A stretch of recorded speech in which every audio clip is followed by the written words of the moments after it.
Bienvenidos a Hoy en el Estudio, soy Gisela Orozco y hoy nos acompaña la primerísima actriz mexicana, Angélica Aragón.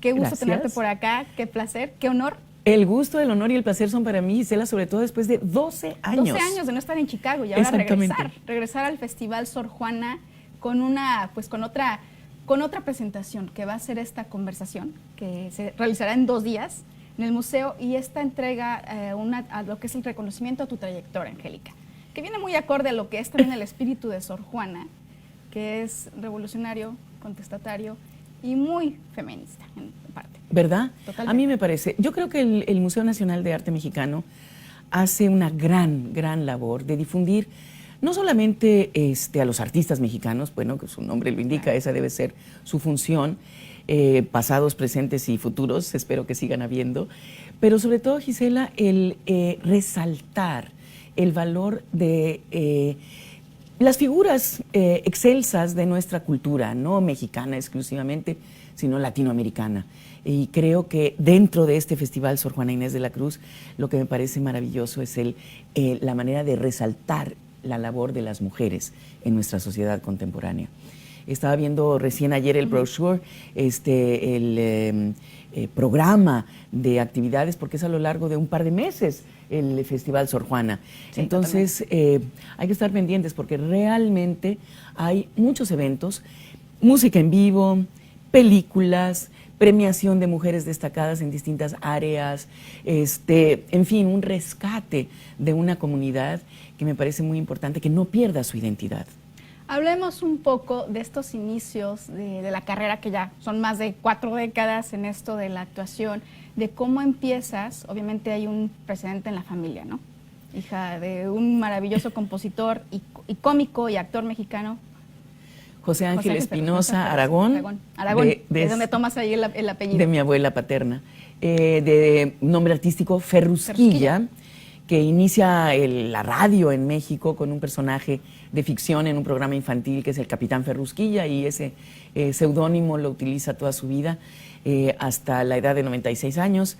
Murió mi papá hace 4, va a cumplir 5, entonces este año, 2019, estamos celebrando su primer centenario, vamos a decir, de nacimiento, con un par de conciertos que me gustaría simplemente mencionar, Gisela, porque mi padre, un compositor de música popular muy conocida, Échame a mí la culpa, segunda canción mexicana más grabada desde su autoría, después de Bésame mucho, que es de Consuelo Velázquez y que es la canción del mundo más grabada, de México también, evidentemente. Y Échame a mí la culpa, una canción que, más allá de ser cantada en muchos lugares del mundo, tener una cantidad importante de intérpretes, incluido, por ejemplo, Julio Iglesias, tiene 3 versiones de Échame a mí la culpa, inglés, francés y portugués. Más allá de eso, es una canción que a mi papá le significó mucho porque cuando México reabre, vamos a decir, restablece relaciones diplomáticas con España, a raíz de la muerte de Franco se volvieron a establecer las relaciones diplomáticas. México estaba peleadísimo con el franquismo porque recibió a una cantidad de republicanos en la época de los años 30 y entonces, bueno, el gobierno español pues estaba enojado, molesto, hasta que desaparece el dictador Franco y se reanudan las relaciones diplomáticas en el régimen del presidente José López Portillo. Y mi padre recibe una llamada del presidente directamente para pedirle que lo acompañe a España a reanudar ese proceso y porque la canción Échame a mí la culpa en ese momento volvió a ser un éxito muy importante y quería el presidente allanar el camino, vamos a decir, caer bien, ir con algo amable, simpático, que la gente ya trajera en sus corazones para entonces hacer este cambio de relaciones diplomáticas entre México y España. Eso como una anécdota. Pero mi padre, un músico popular egresado del Conservatorio Nacional de Música de México, con maestros muy importantes que las generaciones contemporáneas a lo mejor no conocen, pero que se cimentaron las bases de la música contemporánea mexicana. Notablemente el maestro Silvestre Revueltas, de una familia muy importante de artistas, el gran músico, pero luego Fermín Revueltas, un gran pintor, Rosaura Revueltas, una gran bailarina, entonces una gran dinastía de artistas. Silvestre Revueltas, maestro de mi papá en el conservatorio, y también Manuel M. Ponce, otro gran músico. Entonces, mi padre lo que más apreciaba era la música clásica, no la popular, aunque él escribía música popular. Entonces, los conciertos que vamos a hacer este año con la Orquesta Sinfónica Sinaloa de las Artes, que dirige el maestro Gordon Campbell de Ohio. Sinaloa. Exactamente. Y con la Orquesta Sinfónica de la ciudad de Saltillo, en el estado de Coahuila. Es un homenaje a mi papá donde se van a interpretar las melodías del repertorio clásico que él más disfrutaba. Entonces, principalmente, el concierto para violín y orquesta en re menor, opus 61 de Beethoven, que se va a tocar íntegro, prácticamente 1 hora de duración, porque cómo adoraba a mi papá ese concierto. Y nos hacía que lo escucháramos una vez y otra vez a mi hermana y a mí para enseñarnos a apreciar, ¿verdad?, la música clásica. Él tuvo oportunidad de estar sentado frente al piano de Beethoven en la casa del compositor en Bonn, Alemania, después de haber dado vueltas y vueltas para comprar el boleto, entrar, subir las escaleras, ver el piano, salir, comprar el boleto, entrar, etcétera, hasta que la señora le dijo, pues yo tengo que cerrar es la hora del almuerzo, pero veo que usted ha dado tantas vueltas, ¿qué interés tiene en este compositor y en esta casa? Y dijo mi papá, no, pues adoro a Beethoven y el piano de él es lo que más me emociona, y como la pasada es rápida frente al piano, pues quiero volver a formarme, volver a pasar, etcétera, etcétera, como lo he hecho toda la mañana. Y le dice ella, ¿y por qué no nos encerramos adentro de la casa? Usted almuerza conmigo y abro el piano para que usted lo toque. Y entonces, sentado frente al piano de Beethoven, mi papá, así con emoción en la voz, decía, pues, lo voy a tocar en el sentido de sentirlo, pero no lo voy a hacer sonar, porque no me atrevería. Entonces, bueno, ahora vamos a tocar ese concierto en honor a él. Es como que ya tiene un significado demasiado especial, ¿no es cierto? Con esta anécdota, por supuesto. Luego, como tuvo estos maestros que finalmente estamos hablando de principios del siglo XX, él nace en el XIX, esto sería 1930 más o menos, la música contemporánea, ¿verdad? Altisonante, disonante, no altisonante, disonante, etcétera. Entonces él escribe una canción popular que se llama El tiempo que te quede libre, en donde la melodía es muy compleja para una canción popular, ¿no? Porque él quería sofisticar, vamos a decir, la canción popular, no nada más dentro de la letra que con poetas populares como Agustín Lara, como José Alfredo Jiménez, se volvió muy depurada la letra de las canciones, pero también la melodía. Mi papá quería que de alguna manera se elevara a otros rangos que solo la música alcanza. Y esta canción, El tiempo que te quede libre, es yo creo que de las melodías más complicadas de él. Pues con ese antecedente de la familia, tú comienzas en la actuación, estudias en Londres, estudias también danza, y luego regresas a México, estás haciendo teatro, hiciste teatro con Alejandro Jodorowsky. Así es. Y entras de lleno a la televisión en la década de los 80. Recordábamos hace rato unas producciones como Chispita, obviamente un Vivir un poco, En carne propia, Días sin luna, pero llega una novela en otra compañía, en TV Azteca, que en ese año, 1997, hizo un antes y después en la televisión, en la narrativa de las historias, totalmente de las telenovelas. Mirada de mujer. Algo que no se ha repetido, que tiene esta peculiaridad de la historia, una mujer madura, que se enamora de un hombre más joven, y tiene tantos elementos también con los diferentes personajes. ¿Qué significó Mirada de mujer para Angélica y qué ha dejado para Angélica? En primer lugar, una gran oportunidad, porque después de muchos años en Televisa empecé a sentirme un poco, no desplazada para nada, sino haciendo personajes de mucho mayor edad que la mía. Entonces yo decía, bueno, si ahorita tengo 30 años, 35 años, ¿qué voy a hacer? Y ya estoy haciendo las abuelitas. No creo que vaya a ser las quinceañeras cuando tenga 70, entonces más vale hacer ahorita los personajes más jóvenes e ir, ¿no?, creciendo, madurando con la edad propia. De pronto ya era yo la suegra de Lucía Méndez, la suegra de Verónica Castro, y decía, perdón, pero no creo que sean menores de edad que yo estas señoras, y la suegra pues ya era un poco castigado. Entonces estaba yo un poco aburrida, más bien, poco estimulada en Televisa, cuando llega esta propuesta de Mirada de mujer. Y siento que la tengo que aceptar, Gisela, porque Totalmente. tuve grandes maestros de letras, he estudiado muchos idiomas y muchas gramáticas, entonces tiendo a inmediatamente corregir los guiones, sobre todo en términos sintácticos, de reglas de gramática, vamos a decir, conjugación de los verbos, etcétera. Más allá de la ideología, que también corrijo, esto no se puede decir, es impropio, etcétera.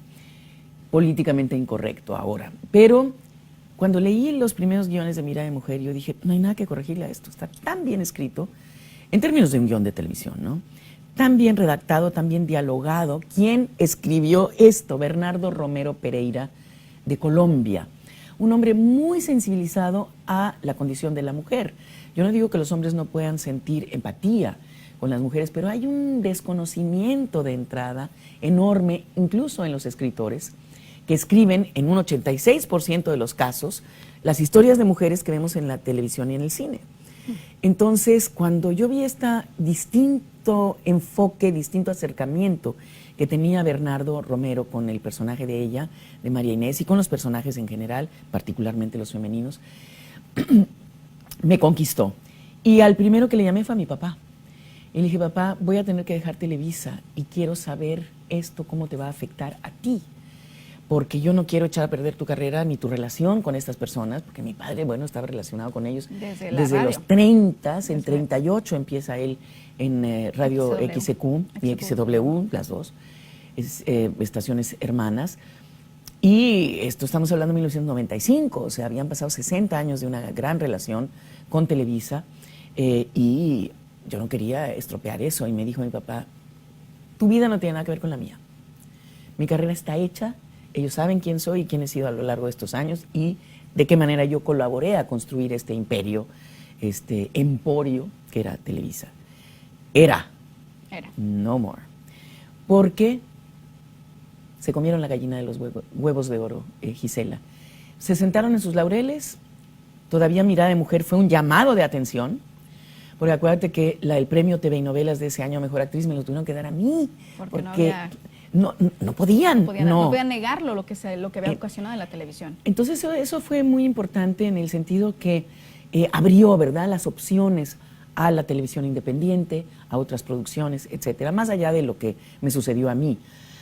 Pero a mí ciertamente me colocó en un lugar muy destacado, muy notorio de opinión, Entonces, de pronto tuve que, si bien venía haciéndolo, manifestarme ya abiertamente como una activista social. Y eso ha sido muy, muy enriquecedor para mi vida profesional, porque he podido traer de mi experiencia en un contacto directo con las mujeres con las que me encuentro en la vida, circunstancialmente o específica o explícitamente, en conferencias, en reuniones, en la cena que vamos a tener dentro de un par de días en el museo, por ejemplo, aquí en la ciudad de Chicago. Pero también me permite traer esas experiencias a los temas que me interesa tratar. Entonces, por ejemplo, las obras de teatro que he dirigido en los últimos 20 años, todas están relacionadas directamente con estos temas que me interesan mucho. Por ejemplo, el de pedofilia en el clero. Nosotros hicimos una obra de Mart Crowley, que yo considero, autor americano, que yo considero vivo todavía, el autor de The Boys in the Band, Confesiones desde el Puente, y esta, que es la de su infancia, cuando fue abusado por un sacerdote, él, en lo personal, que se llama, en inglés, For Reasons That Remain Unclear. Nosotros la tradujimos por Razones Oscuras. Una obra de dos personajes muy justa, en el sentido que le da igual oportunidad al sacerdote abusador de defenderse que al abusado, que ahora es un adulto, en enfrentarlo. Entonces, una obra muy inteligente, For Reasons That Remain Unclear. El montaje fue muy interesante. Los domingos, después de la primera función, teníamos un debate con el público y los actores en escena.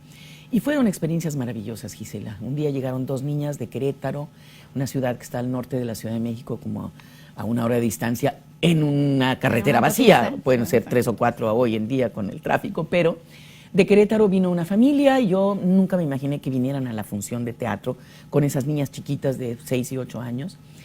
Y como era domingo en la tarde, yo estaba esperando afuera, un día maravilloso como el de hoy aquí, y de cielo azul, etcétera. Y les dije, bueno, señores, me tengo que meter porque empieza nuestra obra de teatro y vamos a cerrar estas puertas de los camerinos y todo. Y dijo la familia, a nosotros vamos a entrar. Y yo le dije a los papás, esta obra no es apropiada para estas niñas. Y me dijeron, no, ellas escogieron venir y en domingo porque ellas van a hablar en el debate. Y Gisela, cuando esas dos chiquititas termina la obra, yo digo, bueno, vamos a empezar yo ya se me había olvidado que estaban esas niñas. Vamos a empezar este debate, ¿quién quiere hablar? Y entonces las niñas dijeron, nosotros queremos hablar, pero desde arriba del escenario. Y aquí vienen unos pasitos y suben, y las dos habían sido abusadas por el mismo sacerdote. Años después, yo no digo que por mí, pero contribuimos, Gisela, a que hoy el cardenal de Australia, el señor Pell, esté en la cárcel, tercero en importancia del Vaticano hoy. Eso obliga a que el Papa Francisco establezca un diálogo, una discusión sobre este tema que ya no se puede solapar. Más recientemente, de autor vivo argentino, dirigí hace un par de años La Última Palabra, un estreno mundial en México de una obra de 4 personajes. Los 4 son abogados. Esto ocurre en la Suprema Corte de Justicia de cualquier país. Los 3 son los abogados que van a dictar la sentencia de un caso que ya se revisó en el juzgado sobre una mujer que mata al marido a balazos. Y la defensa argumenta que es en defensa propia. Los que defienden al difunto argumentan que esto fue un asesinato a sangre fría, premeditado, etcétera, etcétera. Y finalmente hay una tercera voz que es la que tiene que mediar con un personaje femenino que es la secretaria Sala, que no es la secretaria de ellos, sino ese es el título de esta abogada, doctora en leyes, que lo que hace es aterrizar a los 3 jueces de la Suprema Corte de Justicia en el Código Civil y en el Código Penal, para asegurarse que están, bueno, de acuerdo a todos los subterfugios de la ley. Una obra muy, muy interesante y para mi sorpresa, Gisela, en un teatro de la Ciudad de México, el Teatro Helénico, que es un área universitaria de muchos académicos, gente con estudios, en fin. Dentro del público. Estamos hablando hace 2 años, no hace 200. Y un señor, cuando empieza a hablar el personaje femenino en el escenario, todos sabemos que el teatro es una convención, ¿no es cierto, Gisela? Digo, uno va a comprar un boleto, entra, se sienta, se apaga la luz, se abre el telón, o sea, no es que lo sorprenda uno de la nada. Y empieza a hablar el personaje femenino y le dice este hombre a la señora que está a su lado, le dice, ay, con otras palabras, pero equivalentes, cómo me molestan este tipo de viejas. Segunda intervención del personaje femenino en escena, dice, no, ya callen esta señora. Pero a voz en cuello en el teatro. Y tercera intervención de la mujer en el escenario, que además tenía 29 años de edad, la actriz, le dice este señor a la señora que está al lado de él, bueno, tú me contestas así, sabes muy bien cómo te va. ¿Cómo es posible, Gisela, que en el siglo XXI un hombre amenace con golpear a una mujer en público, o sea, durante una representación teatral, en una obra que está denunciando la violencia hacia las mujeres? Ya que estamos hablando en este tema, lo iba a mencionar más tarde. De una vez entremos. Hablemos de una vez sí, de lo que está sucediendo en México en cuanto al amparo o la protección que se le da, que se dice que va a haber unos cambios, el gobierno de López Obrador está queriendo cambiar el amparo que se le da a las mujeres que son víctimas de violencia, quitando lo que son los albergues. Ese es uno. Luego también tenemos los femicidios y está también lo de la legalización del aborto, que son los 3 temas que ahorita creo que están resonando más en México, que tienen que ver mucho con esto que estamos mencionando, que estás mencionando de la obra, y que también de alguna manera el arte sirve para crear esos espacios en obras, en contenidos distintos, pero luego encuentras esta respuesta de parte de la sociedad y del mismo gobierno.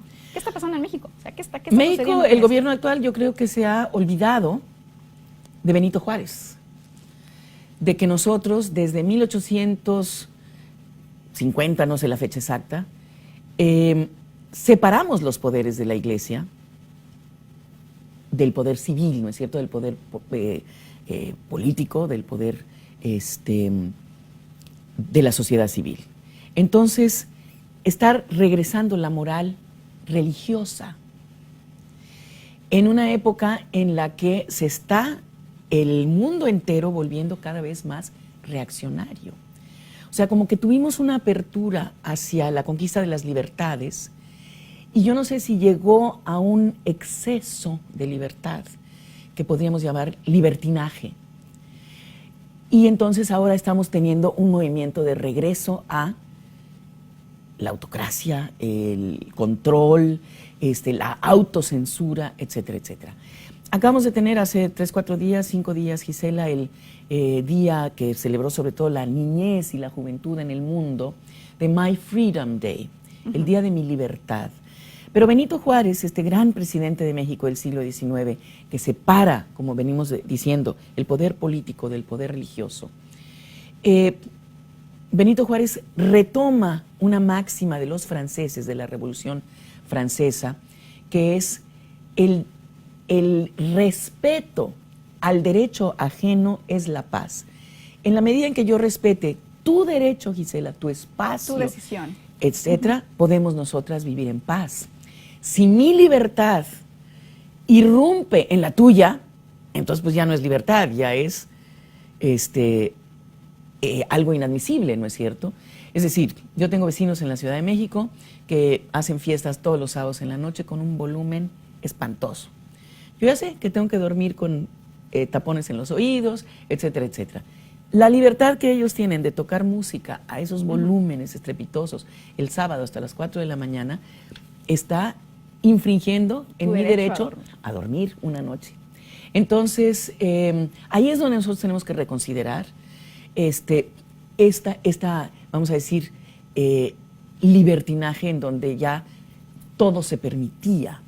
Pero yo creo que estamos en un movimiento de involución que es contrario al de la naturaleza, Gisela. No podemos echar marcha atrás. Por lo menos hasta donde la ciencia ha estudiado, el tiempo es unilineal hacia adelante. No se puede regresar. Uno rompe un huevo y no lo puede volver a conformar. Entonces nosotros hemos evolucionado tanto en esta construcción de la equidad que finalmente no podemos regresar atrás, no debemos regresar atrás. Entonces necesitamos estar muy vigilantes, todos, hombres y mujeres, para que no regresemos a la época medieval, a la edad de piedra y a la época de las cavernas.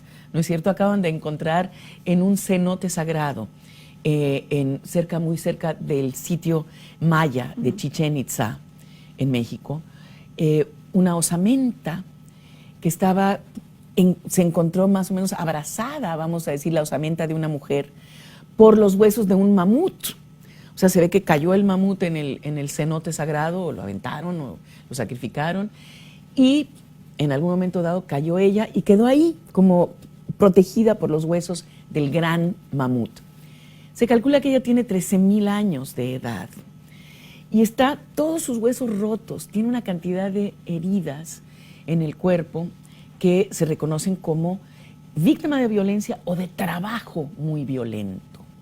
Pero tenemos 13,000 años, Gisela, de acuerdo nada más a esa mujer encontrada en Chichén Itzá recientemente el año pasado, 13,000 años de irnos liberando de este maltrato físico del que hemos sido objeto las mujeres, o por nuestra circunstancia de trabajo, de vida en aquella época, etcétera, etcétera, o por nuestra circunstancia de trabajo, de vida en esta época. Entonces, ¿no es ¿qué cierto? hace el gobierno y qué hace la sociedad en México para permitir que estas cosas sigan sucediendo? Estamos hablando, te decía, de la violencia, estoy hablando de todo. Del aborto, estoy hablando de esto que no se le dé. De los feminicidios, de no regresar, pues, ¿sí? a justificar la supremacía del varón, ¿no es cierto? Que eso es lo que está sucediendo en este país, etcétera. Mira, una gran oportunidad que tenemos en México, vamos a ver si sabemos aprovecharla, es la cantidad de mujeres que ahora están en las cámaras. Somos el 4º país en el mundo en senadoras. En la Asamblea de Representantes hay prácticamente el 50 o más de representación de mujeres asambleístas. Entonces, ellas tienen que tomar esa batuta, ellas tienen que, bueno, nosotras, pero encabezadas por ellas, llevar estos temas a esos lugares, que es donde se toman esas decisiones. La Asamblea de Representantes, que sería el Congreso de este país, y el Senado de la República. Y yo creo que estamos en un muy buen momento de hacerlo si no traicionamos a nuestro género, que esa es otra cosa que estamos viendo en las mujeres jóvenes. Gisela, yo veo que la publicidad, la ficción, en televisión sobre todo, pero también en cine. Está regresando a ser de la mujer un objeto. Exacto, un objeto sexual, pero vil y directo, sin ni siquiera endulzar la píldora. Entonces, la música del reggaetón, por ejemplo, incluso las bandas, la música de banda, el estereotipo del cantante o músico de banda es: soy feo y desagradable, y así me tienes que querer, ¿o no? Entonces, yo digo, bueno, pues quisiera yo poder hablar con todas las mujeres jóvenes que han comprado ya esa imagen de ellas mismas que el hombre quiere que nosotras tengamos, porque no creo que ni nos ayuda en nada a construir una sociedad equitativa, ni a llevarnos mejor con ellos. Entonces, hay dos cosas. En primer lugar, reconsiderar las mujeres jóvenes su nueva actitud ante el varón, que ya no tiene nada que ver con la de las feministas de fines del XIX, principios del siglo XX, nuestras abuelas. En segundo lugar, el hombre tiene que construir, el varón, la nueva masculinidad. Nosotras llevamos mal que bien, Gisela, 150 años de estructurar un feminismo, una nueva mujer. Y el hombre no ha hecho ningún trabajo en ese sentido, o muy poco. Recientemente, y no te voy a saber decir el nombre del autor porque no lo sé, me enseñaron, ya sabes, una cosa así en el teléfono, pasó, pero lo acaba de retomar Alfonso Arau, un gran amigo mío, director de cine mexicano, el director de Un paseo por las nubes, A Walk in the Clouds. Ahorita brevemente ya de Hollywood. Y entonces, Alfonso decía, yo no entiendo por qué la mujer quiere la equidad con el hombre cuando ella es un género infinitamente superior al del hombre. Entonces, ¿por qué ustedes como mujeres, dijo Alfonso Arau en el Festival de Guadalajara hace una semana, por qué se quieren rebajar a este nivel mucho más burdo, mucho más primitivo, que no tiene nada, no es culpa de los varones? Eso es una cuestión de la evolución de las especies en la biología, en la naturaleza, ¿no? Nosotros tenemos, al igual que los felinos, por ejemplo, son una familia mucho más evolucionada que los caninos, y eso no quiere decir que los gatos se tengan que sentir superiores a los perros, son superiores. Tienen otro tipo de estructura vocal, etcétera, etcétera, que denota un avance importante entre las familias de animales. Nosotros, como animales que somos también hombres y mujeres, nosotros como hembras tenemos también una evolución a nivel biológico que es evidente, que es el poder dar vida. Y último asunto en este tema, finalmente, la herencia genética de la familia de la naturaleza humana, conocida como Homo sapiens sapiens, que somos nosotros, el ser humano, la herencia genética es completamente matrilineal, Gisela. Y yo considero que en el fondo de su psique, eso es lo que el hombre más reclama. En nuestro código genético hay entre 200 y 2000 veces más presencia de tu mamá y de tu abuela y de tu bisabuela que de tu papá, de tu abuelo y de tu bisabuelo. O sea, la herencia genética del Homo sapiens sapiens es matrilineal. Eso no es que yo lo invente, eso es la genética que ahora, a partir de que se descubrió el código genético y estamos ya construyendo el genoma humano, todo eso se ha venido a descubrir. Entonces, ahí es donde viene un reclamo terrible del hombre. Y ya nada más para terminar, ya dije que íbamos a terminar antes, pero esto es muy importante porque aquí sí es un llamado de atención al futuro. Como reacción a todos estos movimientos, reestructuración de todas nuestras relaciones sociales y personales, es notorio de qué modo las mujeres en la escuela, desde kinder hasta toda la escolaridad, tienen un mucho mayor aprovechamiento que los hombres. Esto general en todo el mundo. Y dicen los educadores de este país que de seguir esa tendencia, en 40 años no va a existir un varón que tenga el nivel suficiente de calificaciones para entrar a la universidad. Entonces, Gisela, y con esto dejamos para reflexión de nuestro público, si bien el feminismo a principios del siglo XX, fines del XIX, lo quería lo que quería era el sufragio, tener la posibilidad de elegir a nuestros gobernantes, de ir a la escuela, de ser profesionistas, de trabajar fuera del hogar, en una carrera, etcétera, etcétera. Si bien ese fue el propósito del feminismo, nunca fue, frente al varón, hazte a un lado que ahí voy. Pero en eso se va a convertir, Gisela, si nosotras somos las únicas que nos graduemos de las universidades y ellos no tengan ninguna especialización, ninguna profesión, pues ¿qué van a hacer? Barrer las calles, mi vida. Y ya ni siquiera eso, porque ya va a haber drones que lo hagan. Entonces, dice mi cardiólogo, el doctor Salazar, cuando yo era alumno de cardiología y de cirugía de corazón abierto, dice él hace 50, 60 años, de 100 alumnos, 99 éramos hombres. Hoy que soy maestro de cirugía de corazón abierto, de 100 alumnos, 65 son mujeres. Pero no solamente eso, dicho por él, son mucho mejores médicos ellas que ellos. Entonces, por todos lados yo recojo estos datos, Gisela, de cómo la mujer está tan empeñada en superarse que está dejando atrás al varón. Entonces, bueno, abusados, señores, porque se les está yendo el tren. Por último, hablemos de la carrera que has tenido en Hollywood y viendo también el impacto que ahora se tiene de la comunidad mexicana. Hay una cosa que pasó ahora con Yalitza Aparicio, nominada al Oscar. La adoro. Y vimos lo que sucedió en México, ¿no? Este racismo dentro de los mexicanos y también cómo ha ayudado a cambiar esto de la narrativa y la forma en que se ve, ¿no? ¿Cómo lo percibiste tú? Yo creo que no ha cambiado nada. Este fenómeno. Ha ayudado a evidenciarlo nada más. Totalmente. Pero la gente sigue en sus trincheras defendiendo lo suyo como si eso fuera políticamente correcto. No entiendo cuál es el reclamo a Yalitza. Ella finalmente... Tiene que ver color de piel, que Exacto. en México también es clasismo y racismo. Totalmente, pero además enraizado en nuestros genes, ¿no? Ojalá que el discurso abriera plataformas para llegar a un entendimiento y a un acuerdo. Porque yo lo que siento del zapatismo moderno, o sea, del subcomandante Marcos y el levantamiento en la zona de Chiapas de las distintas comunidades indígenas en los 90, lo que más logró, desde mi humilde punto de vista, el zapatismo en México, el nuevo zapatismo del siglo XX, fue, de fines del siglo XX, fue el ponernos un espejo a los mexicanos frente al rostro, Gisela, para darnos cuenta que si bien somos más o menos incluyentes y politically correct y defendemos a los perseguidos por sus gobiernos y recibimos, como decíamos hace un momento, a los refugiados españoles o en su momento en las dictaduras sudamericanas, a los chilenos, a los argentinos, somos profundamente racistas.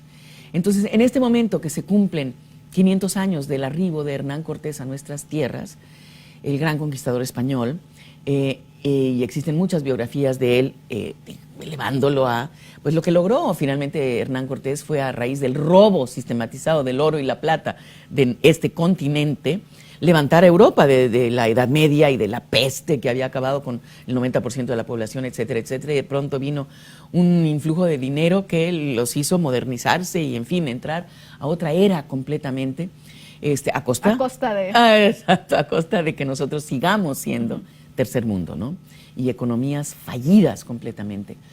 Pero fíjate, yo entiendo una cosa, por ejemplo, a raíz de eso estoy preparando por segunda vez en mi carrera una obra de teatro que son los diálogos entre Hernán Cortés e Isabel de Moctezuma. No habíamos oído hablar de ella. Por lo general las escuché. Es la hija de Moctezuma. Cuando llega Hernán Cortés a la gran Tenochtitlan, ella tiene 11 años de edad, inmediatamente le echa el ojo, para cuando ella tiene 13 ya parió a la primera hija mestiza, hija de Cortés, Leonor Cortés y Moctezuma, que además fue reconocida por una bula papal, porque ellos no estaban casados, etcétera. Una muchachita que fue educada en un convento en España. O sea, son personajes completamente históricos, Gisela. Pero Isabel de Moctezuma casi no aparece en los libros por ser mujer, porque finalmente ella tiene 11 años cuando llega Hernán Cortés. El padre de ella muere inmediatamente a la semana. La casan con el tío, el hermano de él, el hermano de Moctezuma, Cuitláhuac, para asegurar un linaje que no había, al brincarse, ¿verdad?, al hermano y no al descendiente directo. Entonces ella se vuelve la reina del Anáhuac, del imperio azteca, del imperio mexica. Muere Cuitláhuac a los 6 meses de viruela, la casan con Cuauhtémoc. Cuauhtémoc es torturado por Cortés delante de ella, seguramente ella fue violada por Cortés delante de Cuauhtémoc, para ver si él confesaba el lugar donde estuviera enterrado el tesoro de Moctezuma, que nunca se encontró. En fin, entonces tenemos preparada esta obra de teatro, los diálogos entre Isabel de Moctezuma y Hernán Cortés, justamente para rescatar a estos personajes.